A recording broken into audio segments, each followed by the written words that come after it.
ang mabilanggo at pagdusa sa nagat-nagatang apoy. Hindi mahuli ang lahat sa iyo. Halika at sabayan niyo ako sa biyahe patungong kaligtasan. Dahil si Jesus ang tsuper ng buhay.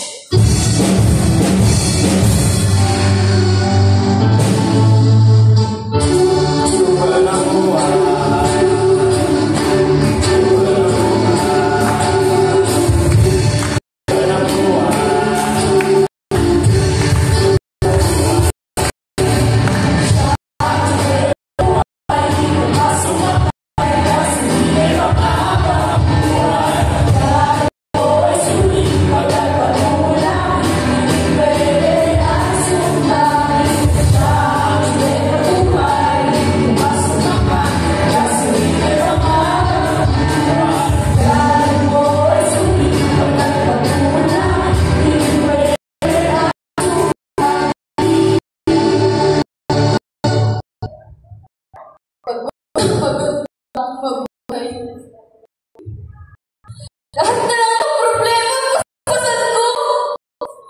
Problema ng magulang ko. Problema ko sa trabaho. Problema sa pagkaaral ng mga kapatid ko. Problema ko.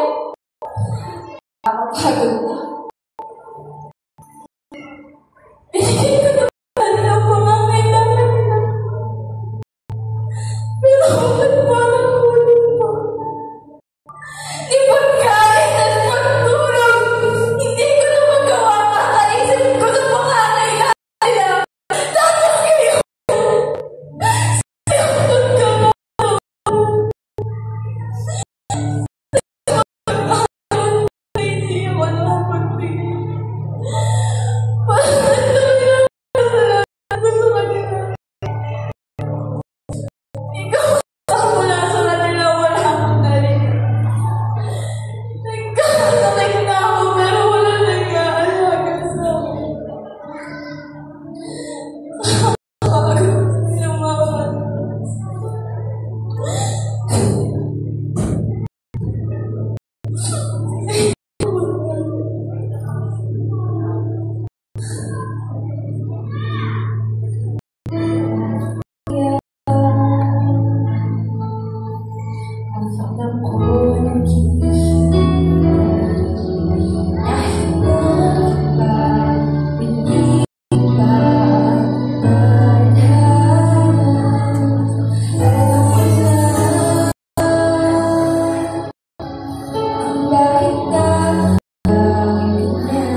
Ito pinagdaraanan mo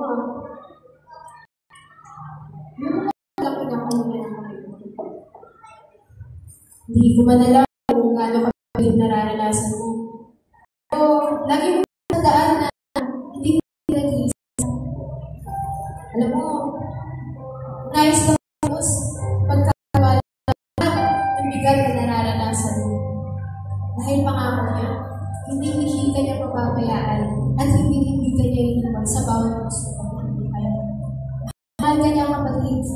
Kaya malungkot dahil sa Panginoon, mayroong pag-asa.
ba? Sige, ako papunta na. Anak! Saglit nga lang, saan ka na naman mapupunta? Wow, concern ah. Wala ka na pakialam dun? Teka nga muna, mag-usap na tayo. Anak! Ano ba nangyayari sa'yo? Ba't ka ba nakagaling yan? Hindi ka naman nila. Ayan ba ang epekto ng pagkaka sa mga maling kaibigan? Ha? Ano? Ginawa ko naman yung lahat. Parang may bigay ko yung pangangailangan mo. Halos pagkanta mo ba makakatrabaho, anak? Parang papaaral ka sa magandang paradise. Para mapaayos yung sarili mo. Halos nagkakasakit at nahihirapan ako. Pero hindi ko sinasabi sa'yo na ayokong makita mo kung mahina. Anak, bakit ka umabot sa nanay ko? Anak, tawin mo nga ako! Ay, malaki na ako. Nais ko'y magpilaya. Sila ay magpagkagawa. Ay, biglang nagbago. Nangkas ang ulo.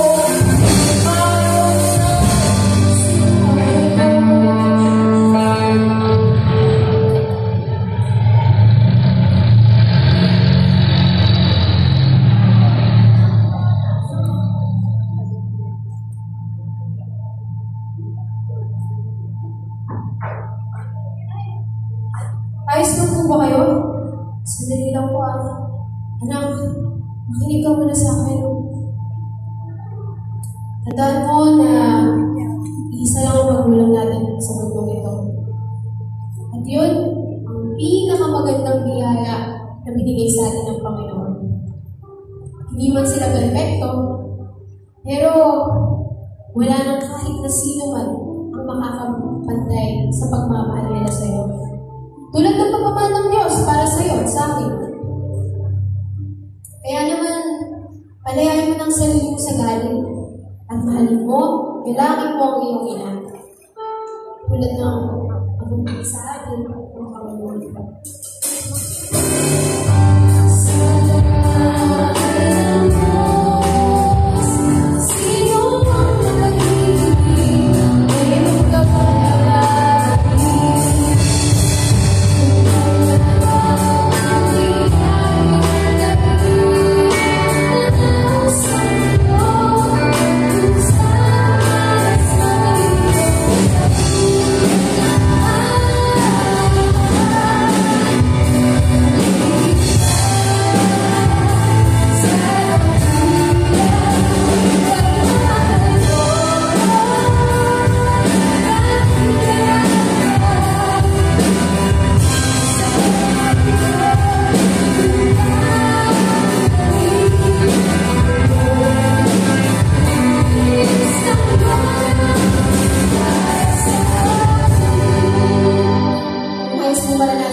Sandali lang po.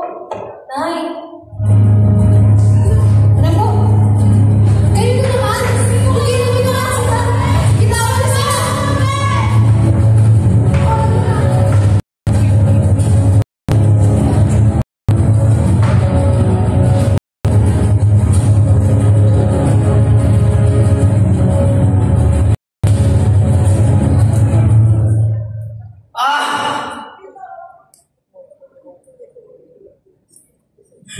Napakawalang kwentang buhay ko! Pagkapagas.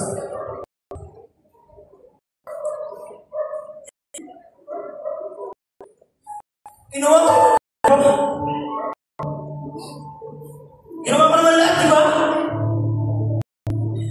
Bakit hanggang ngayon? Ganun yung pamilya ko. Pagod ang dala ko. Wala akong natatanggap sila. Bakit ba ang ganda ng buhay? Bakit ang ganda ng buhay? Ang pagod lang. Pagod na ako! Pagod na ako!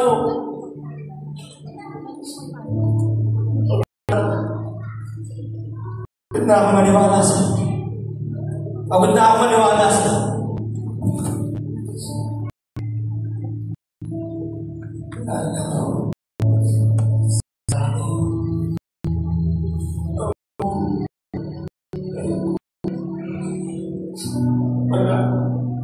wala sa tulong mo.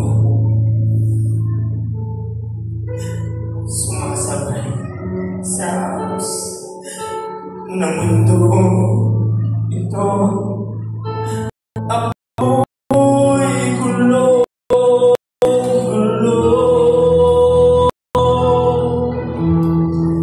Di na alam kung ano gagawin.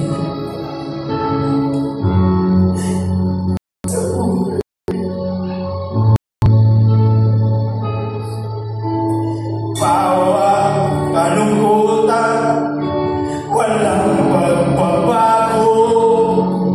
Kapag kulang na lalaki,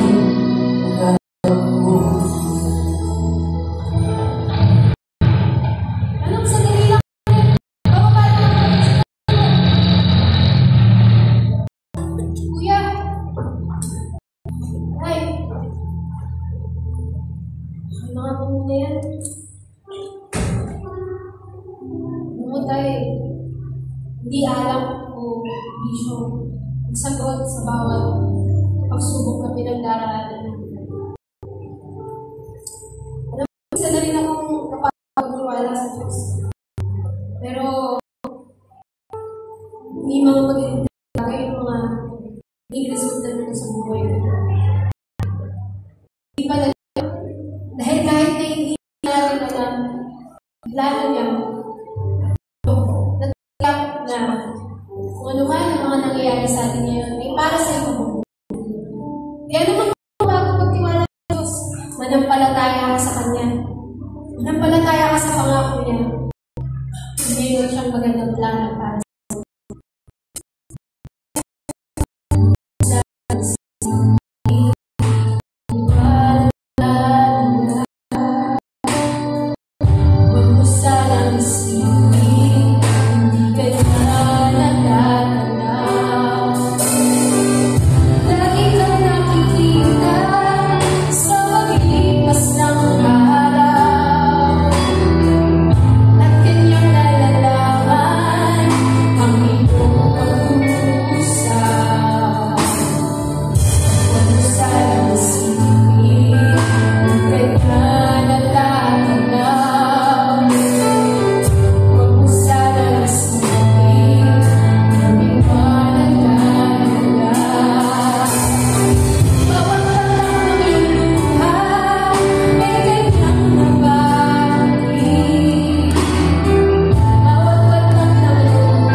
sa pag-ibig at kabutihan ng Diyos. Tara, sumama ka sa amin.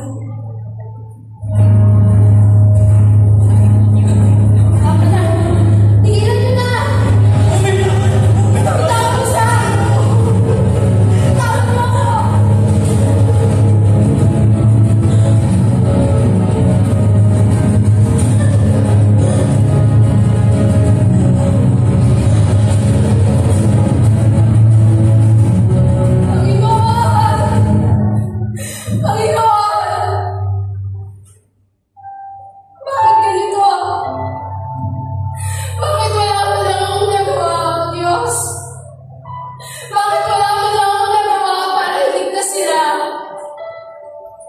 Bakit ganito?